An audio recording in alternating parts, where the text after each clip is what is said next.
Bem-vindos e bem-vindas ao CSA TV, o seu canal de notícias das Américas em português. Seguem agora os nossos destaques. Na América Latina, a pandemia elevou a 23 milhões o número de crianças que precisam de ajuda. A OIT alerta para a drástica redução dos salários na América Latina, causada pela pandemia de Covid-19. No Uruguai, a população se despediu e prestou homenagens ao ex-presidente Tabaré Vázquez.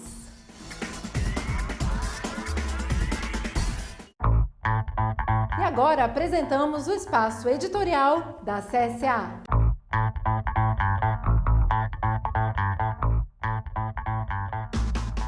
Tony Moore, fale um pouco da importância de ter uma mulher negra sindicalista no Parlamento de Barbados.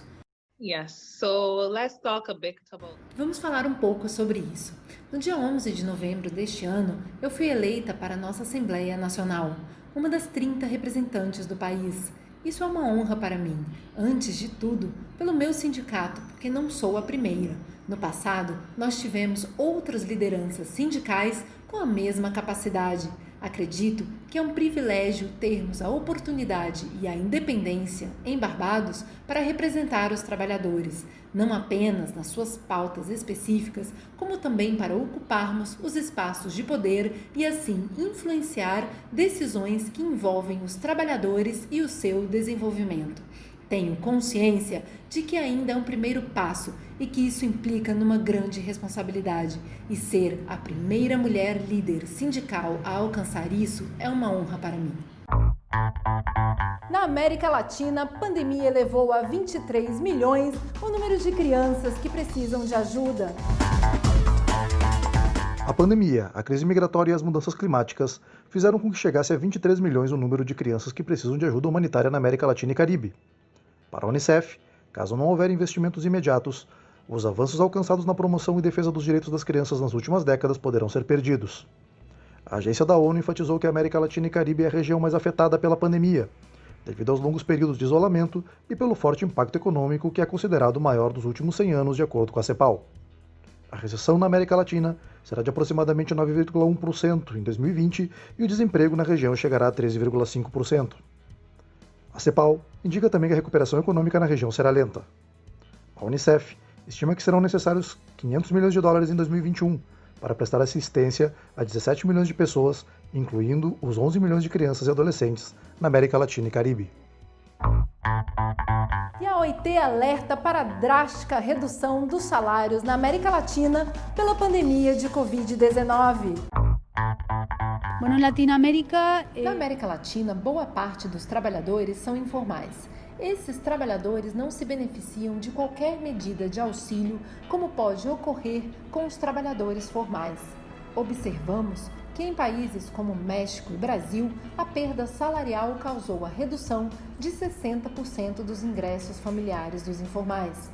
Além desses países, o Chile e a Argentina também apresentam um aumento da informalidade, principalmente de mulheres que trabalham na área doméstica e na agricultura. Em alguns países, como o Brasil, por exemplo, temos um efeito de distorção dos dados. Os salários parecem subir, mas na verdade o dado é artificial pela metodologia adotada. As pessoas que recebem salários mais baixos perdem os empregos e acabam elevando a média. No México, onde as medidas de isolamento foram mais brandas, a perda salarial não foi tão alta como naqueles países que foram mais rígidos a longo prazo. E a Confederação Sindical das Américas, a CSA, realizou o webinário Respostas Articuladas para a Pandemia. Bárbara Figueroa, secretária de Política Econômica e Desenvolvimento Sustentável da CSA, destacou a importância dos encontros realizados no marco da Jornada Continental pela Democracia e contra o Neoliberalismo. y la intención también tiene que ser. E a intenção também tem que continuar sendo, e a nossa vontade desde a CSA, que os sindicatos estejam na primeira linha de mobilização na defesa dos direitos do povo e da democracia junto aos outros movimentos sociais da região, e para isso, sem dúvida alguma, é muito importante ter estes espaços. No início, todos nós desejávamos ter esta jornada de forma presencial. Temos um tempo novo, que é um tempo cheio de obstáculos e de desafios, mas aonde sempre há uma grande oportunidade e esperança a partir da articulação conjunta. Natália Carral, da Rede de Amigos da Terra da América Latina e Caribe, se referiu aos responsáveis pelas crises sistemáticas e o impacto no meio ambiente. Nós insistimos muito na ideia de que existe uma relação causal entre os problemas ambientais e a origem e a consequência de outras manifestações da desigualdade, como a econômica, social ou mesmo a de gênero, que é fundamental discutir as causas estruturais que a geram e que reproduzem, assim como as maneiras nas quais impactam na justiça. Dessa forma, a injustiça está na origem das crises e determina seus impactos diferenciados que afetam mais aos povos que não são responsáveis por tê-las causado e que, além disso, tem um caráter global que também se expressa em cada território e nas formas nas quais adquire a exploração da natureza e do trabalho. O webinar pode ser acessado pelo Facebook da CSA. E na Colômbia, 286 líderes sociais e indígenas foram assassinados em 2020.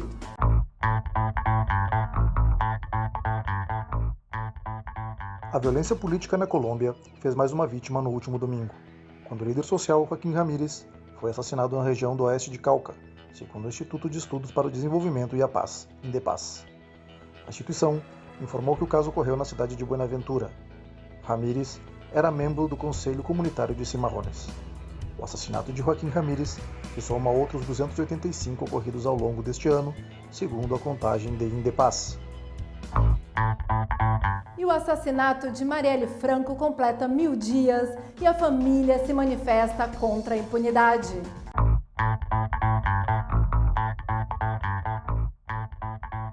A impunidade dos autores do assassinato de Marielle Franco, 1000 dias depois de sua morte, é uma vergonha para o Brasil, disse Mônica Benício, companheira de Marielle Franco e futura vereadora no Rio de Janeiro.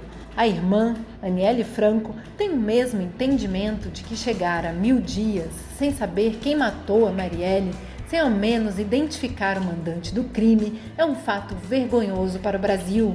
Atualmente, Aniele dirige a fundação criada para difundir o legado de Marielle. Infelizmente, a investigação não tem fornecido novas informações nos últimos meses e também nos últimos dias. Sabemos que é uma investigação que se desenvolve em sigilo. A família entende que o sigilo é importante, mas todos gostariam de ter mais informações sobre o caso. O assassinato a tiros da vereadora do PSOL no dia 14 de março de 2018 gerou comoção no Brasil e grande repercussão internacional. Além de vereadora, Marielle era ativista pelos direitos humanos, negra, lésbica e nascida em comunidade. Conhecida também pelo combate às milícias, foi vitimada juntamente com o motorista Anderson. A Anistia Internacional considera o caso emblemático por mostrar a dura realidade do Brasil. Apesar da prisão de 2 policiais suspeitos da autoria material, a investigação ainda não avançou na identificação dos mandantes do crime. Segundo informações da polícia, há várias hipóteses e fortes indícios de participação de milícias do Rio de Janeiro a serviço de políticos acuados com a atuação e com as denúncias feitas por Marielle Franco. E no Uruguai, a população se despediu e prestou as devidas homenagens ao ex-presidente Tabaré Vázquez.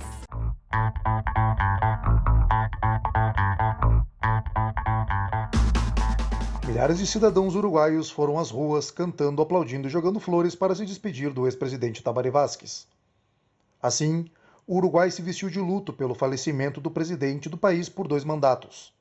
O primeiro entre 2005 e 2010 e o segundo entre 2015 e 2020, se convertendo assim no político que levou a esquerda ao lugar mais alto da República após 175 anos de governos conservadores. O câncer, contra o qual lutou durante toda a sua vida como médico, foi a doença que o levou na madrugada deste domingo, 6 de dezembro. A Covid-19 fez com que a família cancelasse o velório e limitou as visitas a apenas algumas autoridades, como o presidente do Uruguai, Luiz Lacalle Pou, e sua vice-presidente Beatriz Argimon, e políticos como o ex-presidente Pepe Mujica. Todo o Uruguai está de luto e temos decretado o mesmo até terça-feira, porque faleceu um presidente, o nosso presidente, por 2 períodos. Perto das 14 horas, em Montevidéu, o veículo chegou ao cemitério de La Teja, bairro do ex-presidente Tabaré. Em silêncio, e depois de uma oração realizada pelo padre acompanhada de um trompete militar, Vázquez foi sepultado, coberto com a bandeira do Frente Amplio e do Clube Atlético Progresso, time de futebol que ajudou a fundar e onde foi presidente entre 1979 e 1989. No te rindas, no te rindas, no te rindas, no cedas.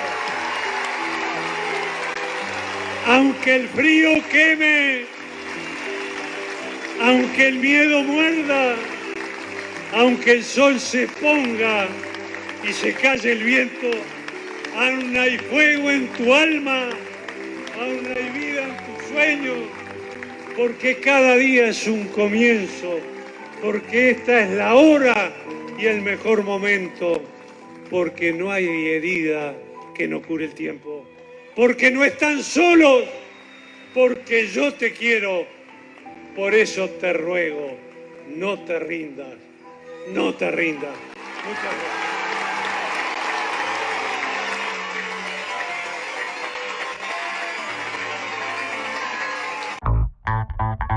E na Venezuela, a Aliança Chavista venceu as eleições com mais de 67% dos votos.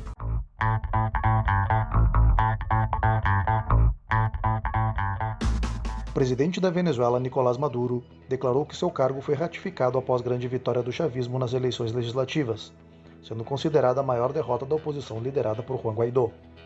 Aqui estamos ratificados pelo amor pelo voto e pela paixão de um povo, disse Maduro ao celebrar a vitória do chavismo e ao se referir a uma declaração de que deixaria a presidência caso a oposição ficasse com maioria no parlamento. Durante uma transmissão no canal estatal de televisão, o presidente disse que não fará mais esse tipo de promessa após receber muitas mensagens de apoiadores. Maduro declarou que a vitória do chavismo é uma grande vitória, sem qualquer dúvida, da democracia, após uma boa jornada eleitoral. No Equador, parlamentares e sindicatos cobram do governo a reforma trabalhista.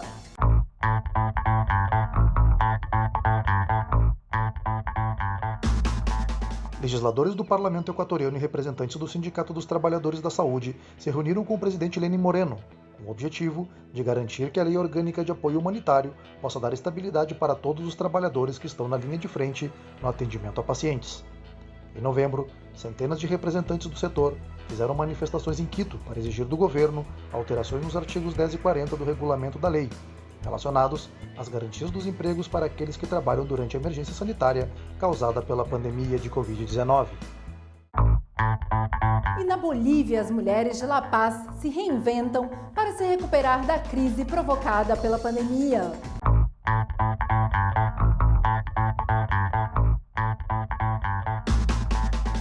Na Bolívia, as mulheres de La Paz têm se reinventado para enfrentar a crise causada pelo coronavírus. Cerca de 20 mulheres que trabalhavam como vendedoras engraxates nas ruas da cidade fizeram da gastronomia a sua principal atividade e hoje fazem sucesso com a pizzaria Laja Pizza. O negócio funciona 3 vezes por semana desde o dia 20 de novembro, na zona sul da cidade de La Paz. Dentro das instalações, os visitantes podem degustar as pizzas e assistir filmes.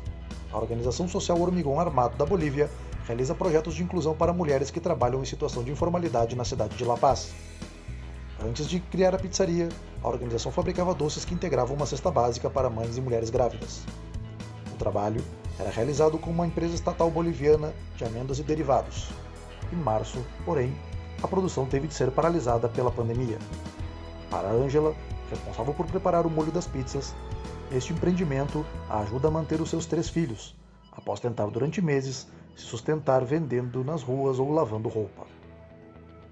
Trabalhava de ambulante quando a Hormigão Armado forneceu este espaço para fazer oficinas e para trabalhar na fabricação dos doces. Ao mesmo tempo, a organização ajuda, fornece emprego e cuida das crianças. Com 3 filhas, o emprego gerado com a pizzaria ajuda muito nesse momento de crise. Hormigão Armado é um projeto social com 15 anos de existência e que iniciou a trajetória trabalhando com engraxates e trabalhadores sem teto. Dentro dos projetos mais conhecidos está um jornal que se mantém graças a uma campanha de reciclagem de papel que permite fazer pelo menos 8 publicações ao ano. O aumento das tempestades formadas no Oceano Atlântico em 2020 preocupa os cientistas.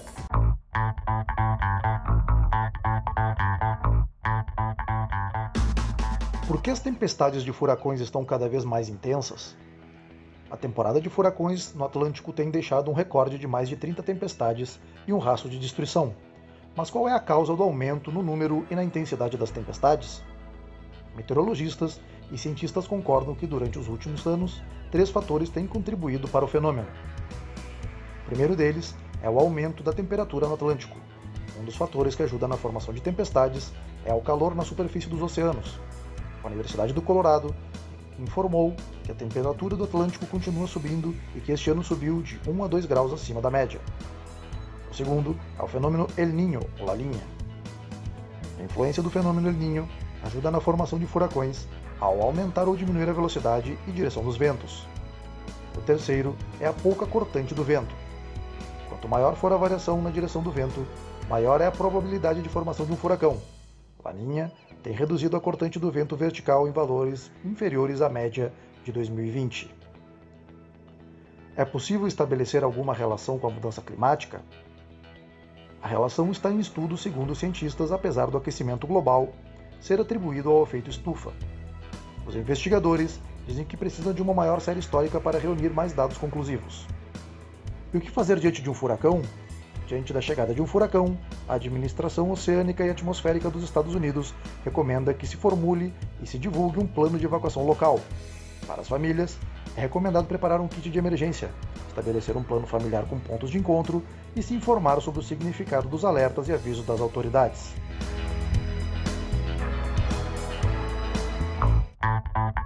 Pela primeira vez na história, a água começa a ser negociada na Bolsa de Valores de Nova York. Esta e outras notícias no próximo bloco. A água começou a ser negociada na Bolsa de Valores de Nova York na última segunda-feira. Necessária para a sobrevivência humana em escassez, a água será negociada em contratos futuros como o petróleo, o ouro ou o trigo, causando surpresa, dúvidas e indignação. O governo do Chile anunciou que prorrogará por 90 dias, até 13 de março de 2021, o estado de calamidade, que permite decretar restrições à circulação de pessoas diante da segunda onda de pandemia que poderá ocorrer após as festas de fim de ano. A Associação Internacional de Transporte Aéreo informou que a procura por voos diminuiu 70% entre outubro de 2019 e outubro de 2020. O dado anual sinaliza que a recuperação do setor, duramente afetado pelas restrições causadas pela pandemia, será lenta.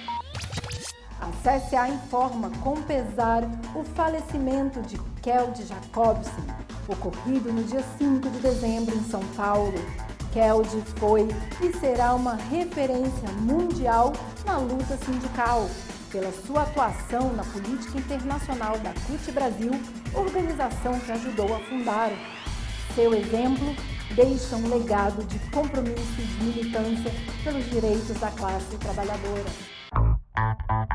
E na cidade de Medellín, as luzes de Natal inspiram uma colorida viagem pela Colômbia.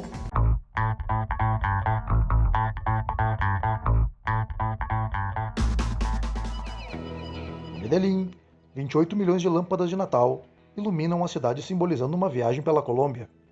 A iluminação apresenta 30 mil figuras elaboradas por 270 artistas para homenagear a diversidade cultural e os lugares turísticos do país. A exposição chamada Magia da Colômbia Ilumina o Natal decora os parques e as ruas da cidade até o dia 31 de janeiro. Neste período, serão realizados pequenos espetáculos musicais e apresentações de coral, respeitando o uso de máscara e o distanciamento pela pandemia.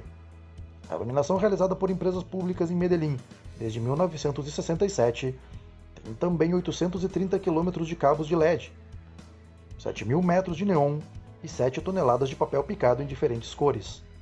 Em 2011, a revista National Geographic incluiu a iluminação natalina de Medellín entre as 10 melhores do mundo. Além de Medellín, 13 municípios do departamento de Antioquia fazem decoração de Natal para conservar as tradições do mês de dezembro e dinamizar a economia afetada pela pandemia de coronavírus.